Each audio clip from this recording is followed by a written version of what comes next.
I was not going to speak about this, but I've just realized maybe for my own safety, I should just speak about it. My name is Anifa Wanjiru Mango, and I go by the name Wanjiru the Boss Chick on social media.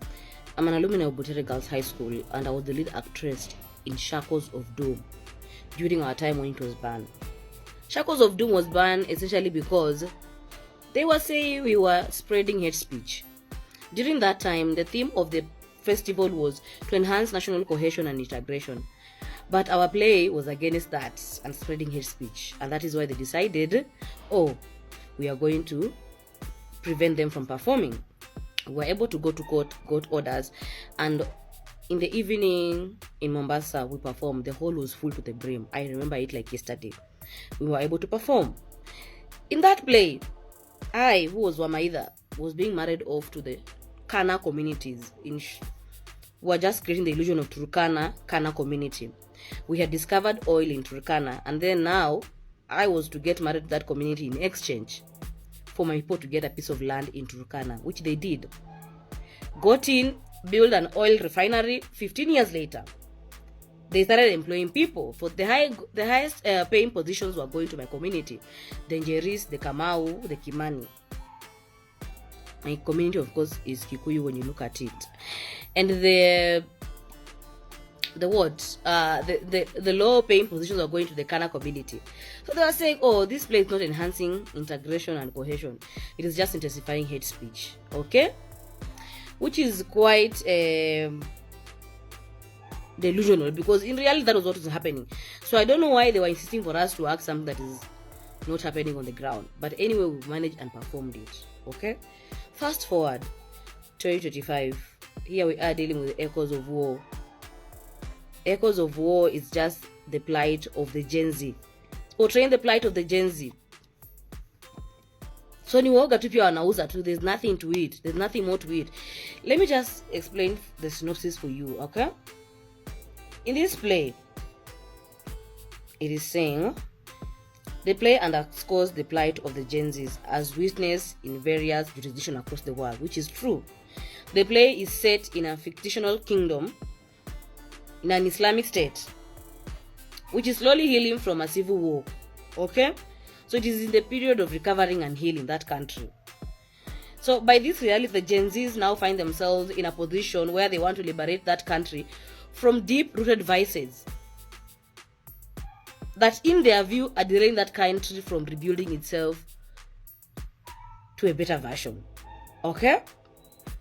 So the Gen Z's harbor aspiration for better healthcare, better education system that is responsive to the emerging trends of technology, a better justice system that is blind to corruption but is rooted in the letter and spirit of the Constitution.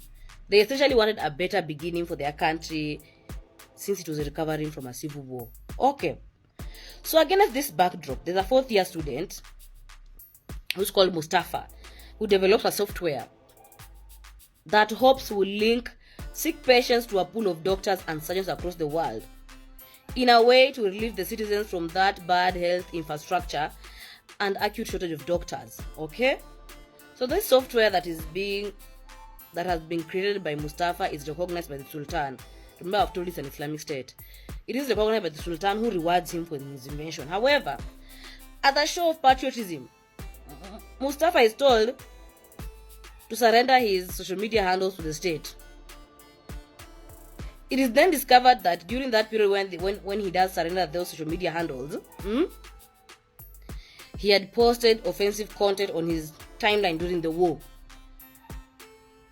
So Mustafa is a frequent user of artificial intelligence, okay? Which is a software that is personified in the play as Anifa Imana.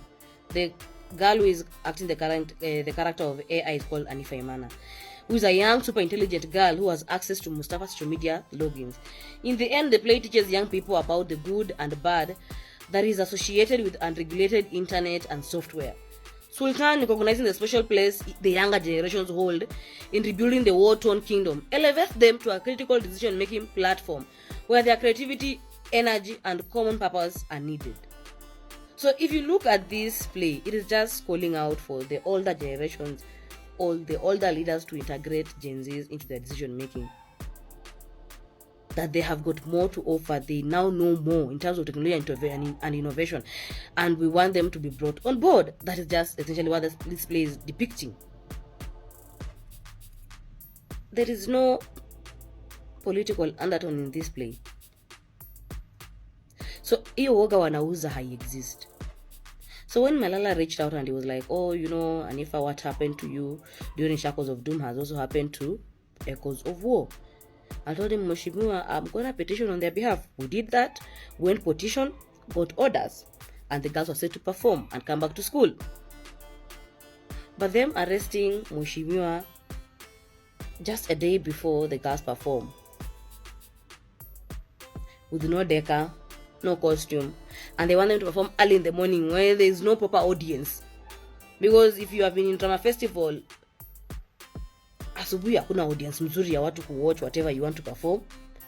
So they wanted them to just do it and get over with it.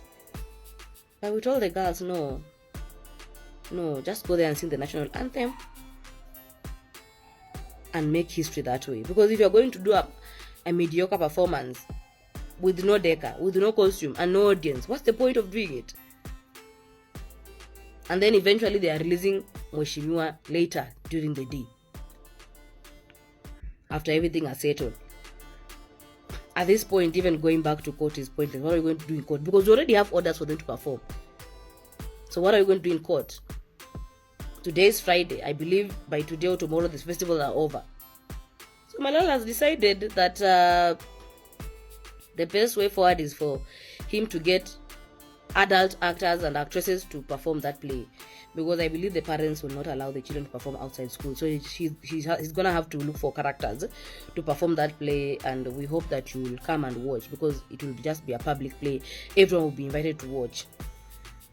And I'm shooting this video that in case anybody thinks of abducting people, my mother will have somewhere to start from. But I don't think I'm that important to be abducted by the government. In any case,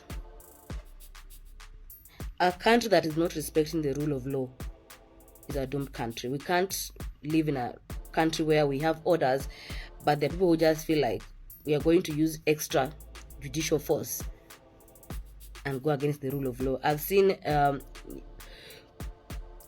newsletters issued out by the Chief Justice, but what's the point of issuing them out if already the orders have been disobeyed with? What's the point?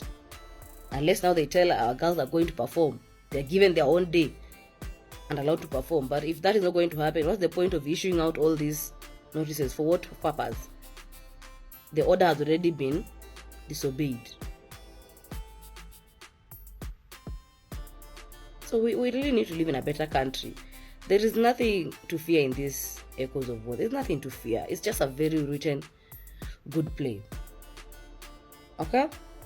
Munafikiria hii kenye imefanyika Butere girls, na mimi najua walimu wako na umoja ya walimu, na mimi najua wanafunzi. Kama kuna mtu usiwaifanyia vibaya ni mtoto. Kama kuna mtu usiwaimfanyia kitu yenye kesho mtakutana akiwa 18, 19, 20 years na anakukumbusha, unajua huyu jamaa alinifanyianga 1 2 3, ni mtoto. Usiwaidhulumu mtoto. Na shairi ni kitu ya kufanya askari waende washike Malala.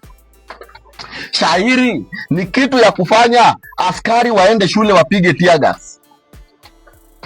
Shairi tu, mchezo wa kuigiza, ni kitu ya kukasirisha serikali. Mungu wangu, Mungu wetu, Mungu Baba, Mungu tulikosa wapi?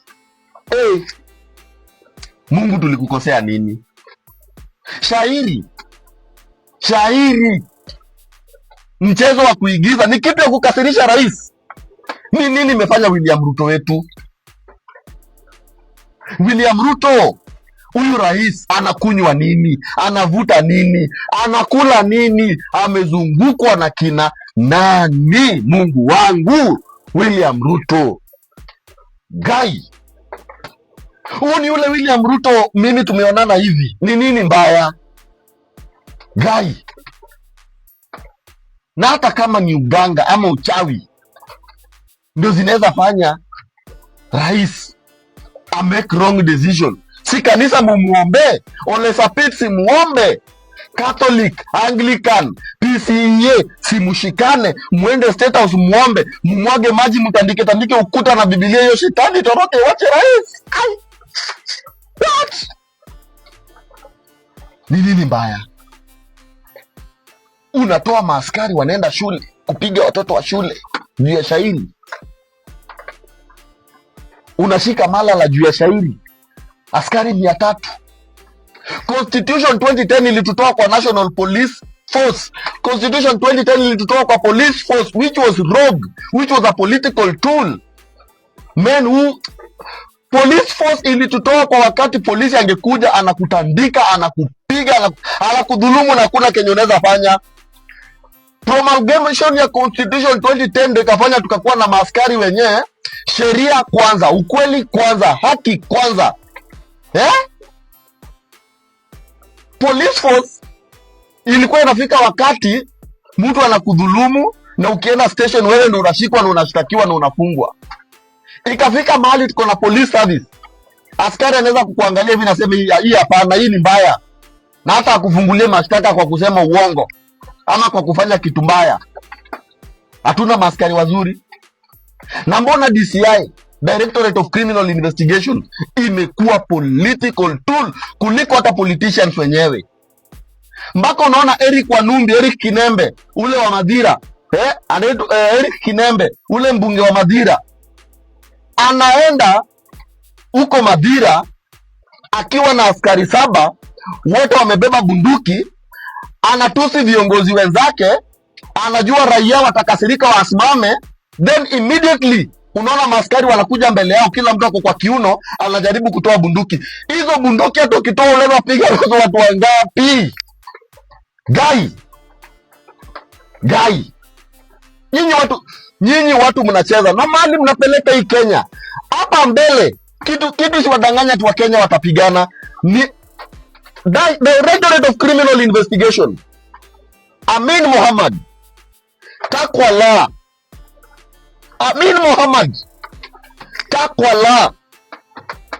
Douglas Kanja, ogopa Mungu, ogopa sheria. Kazi yako iko na retirement, sheria haina retirement, Ukenya haina retirement. Douglas Kanja, ile mwaka umekuwa Inspector General of Police ni mwaka mbaya. Juu ile moto iliwaka 207, hiyo moto inapulizwa na mbali. Lakini shida haiwezi choma wa Kikuyu, haiwezi choma wa Jaluo, haiwezi choma wa Luya.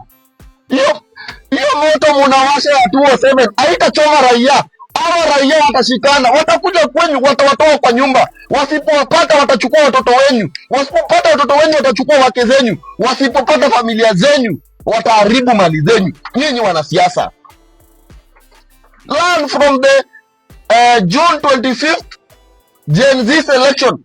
Learn. Parliament ilichomeka, City Hall ilichomwa, ilichomeka. Watu wajaikaribia State House, walikaribia. KDF ijaitolewa ikuje ipambane na waandamanaji, walitolewa. Hasira ya raia. Na zile ujinga mumefanya 2024 ndio ujinga bado mnataka kufanya 2025. Wachana na wanafunzi. Hakuna biashara yoyote polisi yako nayo kwa shule kama mwanafunzi hajasoma shule ama hajaua mwenzake. Why are we like... Asante sana kwa kutazama Wasource TV. Umesikiza maoni ya huo mwanadada na huyu jamaa ambaye wameweza kuzungumza kuhusiana na yaliyofanyika pale katika inaitwaje, katika shule ya Butere ama pale Nakuru walipokuwa wakitaka kuandaa yale play yao ambao inajiita Echoes of War. So wameweza kuzungumza yale ambao umeweza kusikia. Sijui una maoni gani kuhusiana na hayo? Kama uko na maoni niachie hapo kwenye comment section. Kama hujasubscribe na kuomba uweze kusubscribe, finya notification bell ndio wakati wote tunapata habari kama hizi unakuwa wa kwanza kuipata. Hadi wakati mwingine, nakutakia mchana mwema.